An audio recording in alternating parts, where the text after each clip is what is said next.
ዛሬ እንግዲህ በሚያሳዝን ሁኔታ የአባባ የድሮ ሚስቱ ትሁቴ አገኘቻት።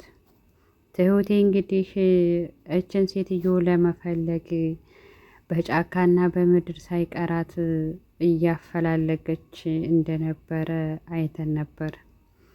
በሚገርም ሁኔታ የትሁት የልጇ አባት በተደጋጋሚ አሁንም ካንቺ ጋ ነው፣ ልጃችንን በአንድ ሁነን እናሳድግ እባክሽ ብሎ አባባንም እባክህ አላምነኝ አሸማግለኝ እባክህ አባባ አሁን የመጣሁት በፍቅር ነው እንጂ በደራና በልክ አይደለም በማለትም አናገረው። አባባም እንግዲህ እድልህም ሞክር፣ ምንም ላረግህ አልችልም። እንግዲህ እሺ ካለችህና እናንተ ከተግባባችሁ እኔ ደስ ይለኛል። አዎ ሁሉም ነገር በሰላምና በፍቅር ሲሆን ደስ ይላል። ስለዚህ አናግራት ግባና ብለው ወደ ቤቱ አስገብተው ሶፋ ላይ ቁጭ እንዳረጉት ትሁቴ ከኪችን ተመልሳ ወደ ሳሎን ብቅ ስትል ያ የምትፈራው ጨካኝ አውሬ የልጇ አባት ቁጭ ብሏል። ለምን አትሆኝም? ምንድነው ችግርህ? በማለትም ስታናግረው አባባ ከበሩ ስር ቆም ብለው ስለነበረ ትሁቴ ባክሽ ይሄ ቤትሽ ነው፣ መነጋገር ያለባችሁን ነገር ተነጋገሩ። እሱ የመጣው አሁን በፍቅርና በጨዋ ንግግር እንድትፈቱት ነው፣ ተነጋግራችሁ እንዲፈቱት ነው ሲላትም አባባ ምንም ልንፈታ አንችልም፣ ለምንስ አስገባኸው? በማለት እየተመነጫጨቀችና እየተናደደች ቁጭ አለች። ተወኝ በቃ እኔን እርሳኝ፣ አንተ ጋር መኖር አልችልም፣ ያደረክብኝ ነገሮች ሁሉ እየመጡ ግርጥ ይሉብኛል፣ ስለዚህ ካንተ ጋር መቀጠል አልችልም በማለትም መለሰችለት። እሱም እባክሽን እመኒኝ እክስሻለሁ፣ እባክሽን እኔ ደግሞ ልተውሽ አልችልም፣ ልጃችንን በአንድ ማሳደግ አለብን አላት። እሷም በጭራሽ ይሄ ሊሆን አይችልም፣ ምክንያቱም እኔ የመኖርና ልወድህም አልችልም አለችው። አንቺ የመውደድ ግዴታ የለብሽም፣ እኔ ከወደድኩሽ በቂ ነው፣ እኔ ወድጄሻለሁ፣ የትም ሀገር ይሁን የትም መሄድ አትችይም፣ ተሳስቻለሁ አውቃለሁ፣ እንደ ባህላችንና እንደ ወጉ ጠልፌሽ ነበረ። ስለዚህም ቢያንስ እንኳን ልጄን የመሆኗን ሳትነግሪኝ ለብዙ አመት ከሀገር ሀገር እያንከራተትሽኝ ነው። ስለዚህ ለምንድን ነው ባክሽን ልካስሽ ሲላት፣ እሷ ደግሞ በጭራሽ ሊሆን አይችልም፣ ባክህን አንተ ልትክሰኝ የምትችለውና አሁን በመተውህ ነው እኔን የምትረዳኝ። አገር ለቅቄ እንደዚህ እንደሆን ያደረግከው የልጅነት ህይወቴን አበሰቋቁለህ ለዚህ ያበቃኸኝ አንተ ነህ አለችው።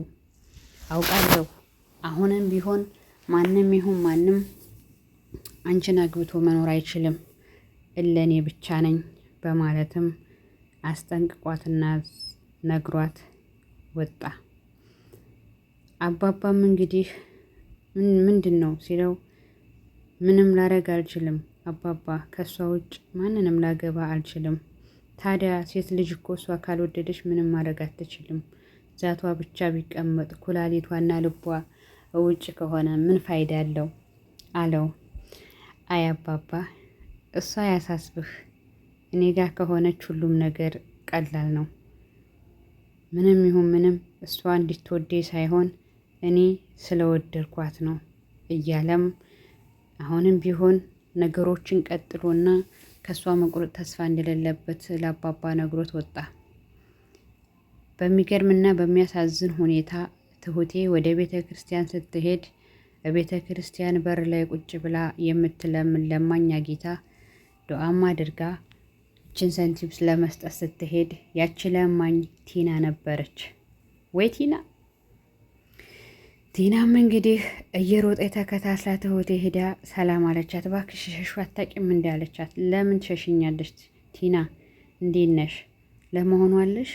በማለትም በይ ከዚህ ተነሽና ነይ ወደ አባባ ላስታርቅሽ ብላት ይዛትም ወደ አባባ መጣች። እንግዲህ ሰው የዘራውን ነው የሚያጭደው የሚባለው በቲና ማየት ይቻላል። ቲና በጣም ሀብታምና አደገኛ ተንኮለኛ ቀብራራ ሰው ነበረች። ነገር ግን በስተመጨረሻ ተንኮሏ ምንም ያመጣው ለውጥና ክፋት ሜዳ ላይ ጥሏታል። ከቤተ ክርስቲያን ስር ቁጭ ብላ እየለመነች እንግዲህ እሷ የቀጠረቻት ሰራተኛ ተንደላቃና በሚገርም ሁኔታ እየኖረች አየቻት። እውነት ነው፣ ንጹሕ ሕሊና ያለው ሁሌም ቢሆን ከፈጣሪ በታች ማንም ጎድቶት ለጊዜው ሊሰባበርና ጥቅም ሊያገኝበት ይችላል። እውነታው ግን ያ ሰው የሕሊና እረፍትና እንደዚሁም በፈጣሪ ዘንድ ተወዳጅና ትሁት ሰው ከሆነ የትም ማንም ሰው ቢጥለውም ቢዘርፈውም አላህ ካልቀደረበትና አላህ ካልጎዳው የሚመጣ ነገር የለም። ሆኖም እንግዲህ የሚገርመው ነገር እንግዲህ ትሁት ከነስሟ ትሁት ብዙ ያሰቀኘቻትን ሴትዮ ወደ አባባ ይዛ መጣ። ቲናም እንግዲህ አንገቷን ደፍታ አባባን ይቅርታ ጠይቃ እሱም ይቅርታ አድርጎላት ነገሮችን ተወቃቅሰው አይቲና በማለት አባባም እየተገረሙ እውነት ተለውጠሻል፣ እንዲሁ ምን እየሰራሽ ነው ሲላት ልመና እየሰራሁ ነው አለችው። ልመና አለ አባባ። አዎ አባባ፣ እውነትም ቲና አልተቀየርሽም፣ ነገር አለምሽ አላት።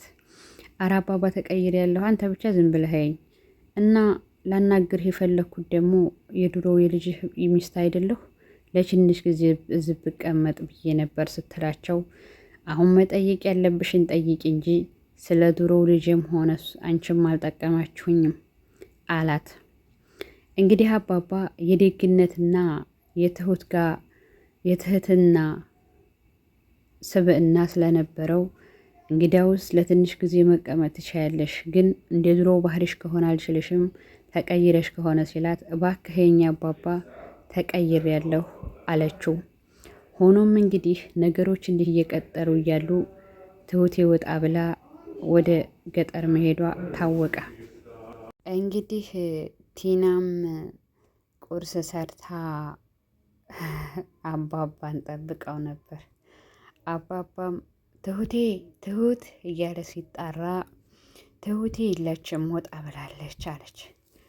እንግዲህ በዛው እንደወጣች ይሄ ሙላቃ ሰውዬ ጠልፎ ወስዷት ነው ብሎ ለትሁት ለልጁ አባት ደውሎ አናገረው። አረ በጭራሽ ከኔ ጋር የለችም እንዴ አባባ፣ እኔ እኮ አሁን በሰላም እንደሆነ ነግሬው ነበር፣ እንዴት ይሄን እናደርጋለሁ አለው። እንግዲያውስ ይህን ካላደርግ ታዲያ እንዴት ልመንህ ትመጣለች በማለትም ስልኩን ዘጋበት። እንግዲህ የልጇ አባት አፍቃሪዋ መጥቶ በር ሲቆረቁር ቲናን አገኛት። በለው ቲና አለሽ እንዴ? ባክህ ትሁቴ ግን ታዲላ እንደዚህ የሚወዳትና እንዳንተ እንደዚህ የሚሆንላት ሰው አለ አለችው። እሺ ጥሪልኝ ባክሽ ፈልጊያት ነው አለው። የለችም አለችው። እንዴ አልመጣችም ማለት ነው በማለትም ተፋጠጡ። አዎ የለችም አልመጣችም አለች። ከዛም ወደ ቤት ገባና አባባንም አናገረው። ታዲያ እዚህም ከሌለች አንተም ጋር ከሌለች የት ሄዳ ነው አለ አባባ። አይ ወይ የድሮ ፍቅረኛዋ ጋር ሂዳ ይሆናል አለች ትሁት። ምክንያቱም ነገሮች ተመቹላትና ነገሮችን አቀሳስራ የልቧ ልታደርስ ተዘጋጅታለች። ደግሞ ማነው እሱ ማነው አለና እየዘለለና እየደነበረ ወደ ተባለው ልጅ መሄዱን ቀጠለ። ትሁቴ ግን በዚሁ አጋጣሚ የአባባን ሚስት ልታመጣ እየፈለገችና አባባን ለማስደሰት እየጣረች ነው። ይገርማል። አንዳንዴ የምንወዳቸው ሰዎች እኛ እነሱን ወደን አክብረን ብዙ ነገሮች ስንሆንላቸው እነሱ ደግሞ የሚወዱት ሰው አያጡም እና በጣም የሚገርመው ነገር የአባባ ትዕግስተኝነት እና ቤተሰብ ላይክ ሰብስክራይብ እያደረጋችሁ አበረታቱኝ። በያላችሁበት ሰላማችሁ ይብዛ። እወዳችኋለሁ። ባይ ባይ ባይ።